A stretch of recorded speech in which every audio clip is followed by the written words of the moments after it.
Hi, I'm the Grow Boss. I write the Grow Book and Equipment Guide. And in this video, I'm going to show you all the little tips and tricks you need to know about using 1 and 2 duct air conditioners, because there seems to be a lot of confusion about how and when and why you should be doing it.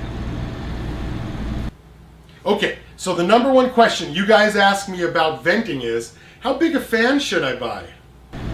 Which is actually a reasonable question, considering that's what you've always been told, that more venting equals more cooling.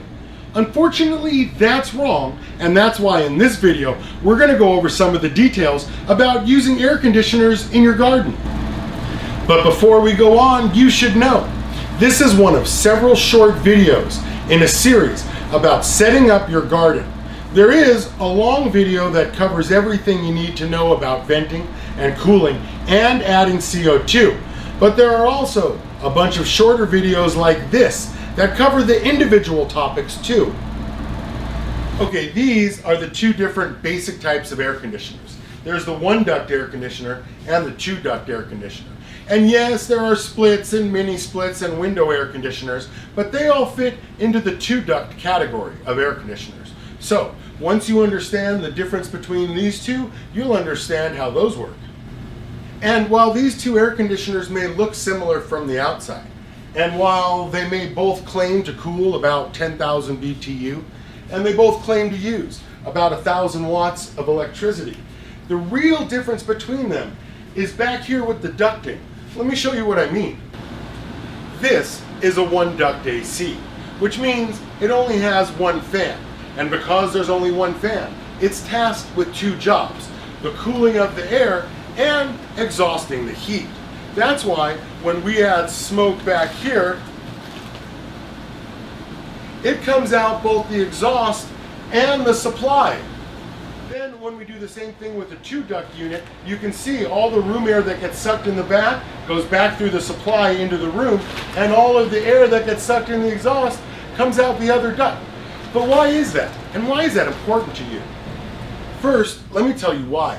Where the 1 duct AC only has 1 fan, the 2 duct AC has 2 fans. One that's responsible for recirculating the room air, and another that's responsible for venting the heat. That's why whenever you use a 1 duct AC like this, 30% of the air it sucks in is going to go out the exhaust. Which means if you put this AC in your garden, 30% of the air it sucks in is going to get vented, unfiltered, which doesn't sound like much until we do the math. If this 4x8 by 7 foot tall tent is 224 cubic foot big, and the fan on this 1 duct AC moves about 400 CFM, and 30% of that is vented through the exhaust duct, that means about 133 cubic feet a minute is being exhausted out of the tent. That also means this AC will entirely vent all the air in this tent every 2 minutes. Then when you add in the fan that's venting the hoods, and even if you're only using the small 235 CFM Vortex 6L inline fan, you're still exhausting a 224 cubic foot tent at a rate of almost 400 cubic feet a minute. No wonder your garden won't cool down. You're venting the cold air faster than you can make it, right? Because you're literally making it at a rate of 280 CFM and venting it from the tent at a rate of 400 CFM. And where I go over how to vent and cool 1, 2, and 3 light rotations, and how to vent sealed gardens in the long video. For now, I want you to know this. If you're using an air conditioner, the less air you vent, the better. And not only are you sucking all your cold air out, you're also emptying the tent faster than it can fill up. Let me show you what I mean. The tent's not even sealed, but the 1 duct AC is still venting. Now, let me show you what happens with the doors closed. You can already see the sides are starting to suck in. So what good does that do? Because now you're just sucking in hot air, right? Because a fan can't blow out what it can't suck in, and it can't suck in what it can't blow out. Which is why I say except in a very few specific situations, 1 duct ACs are worthless.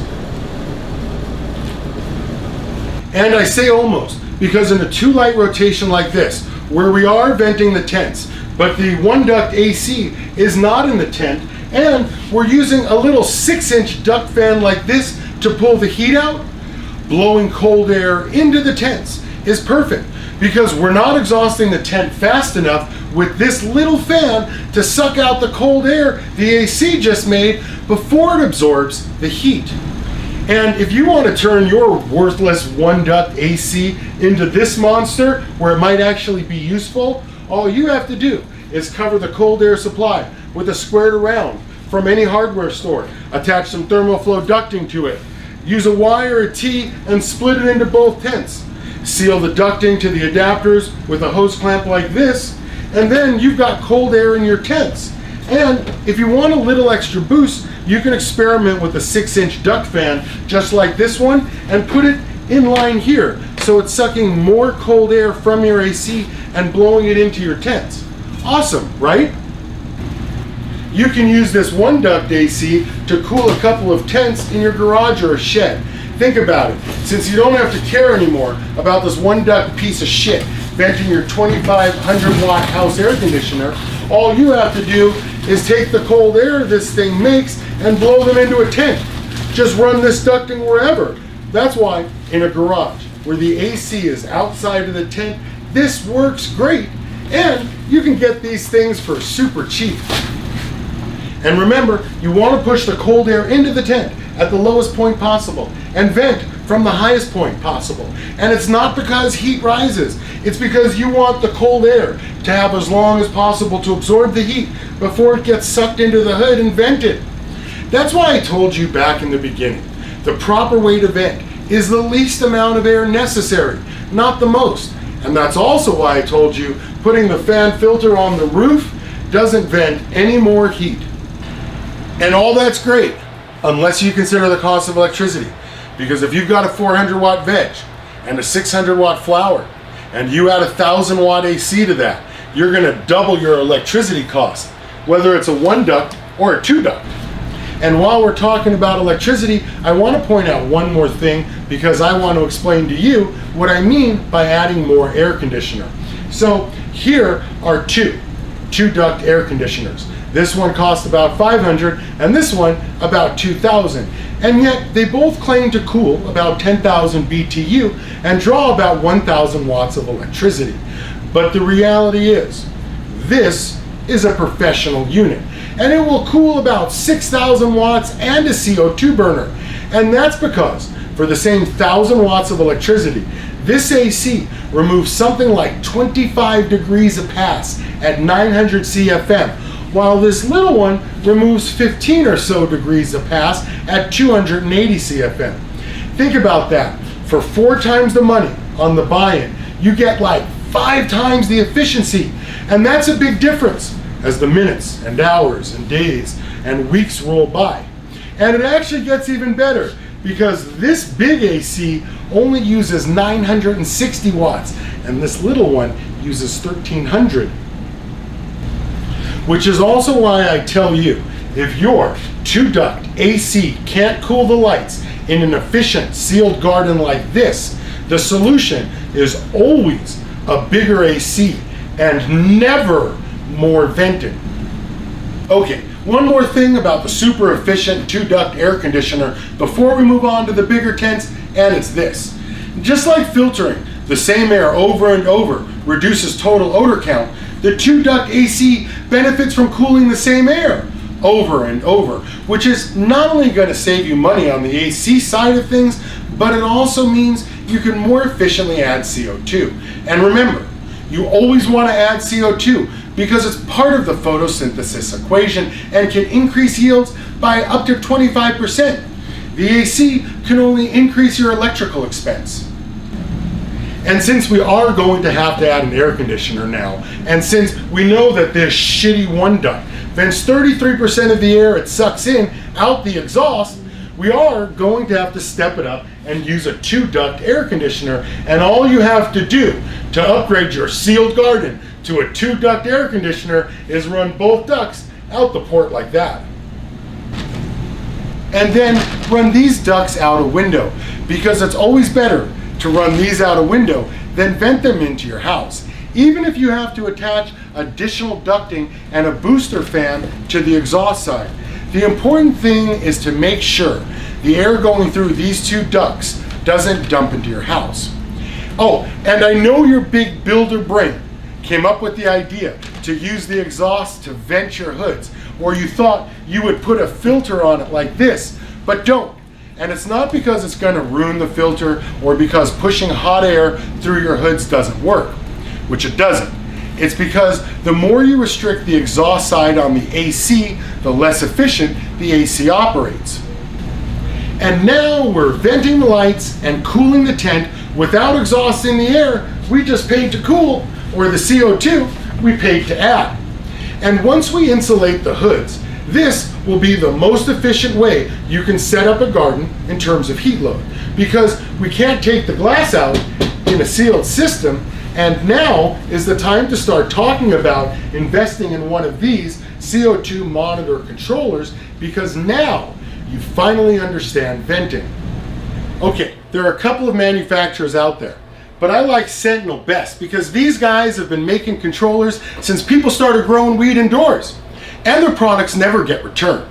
So if you're venting a garden like this, you can get by with a CO2 producer like this one from T&B, or from a tank like this with a timer. You don't really need a Sentinel controller here. It's nice, but you don't really need one here.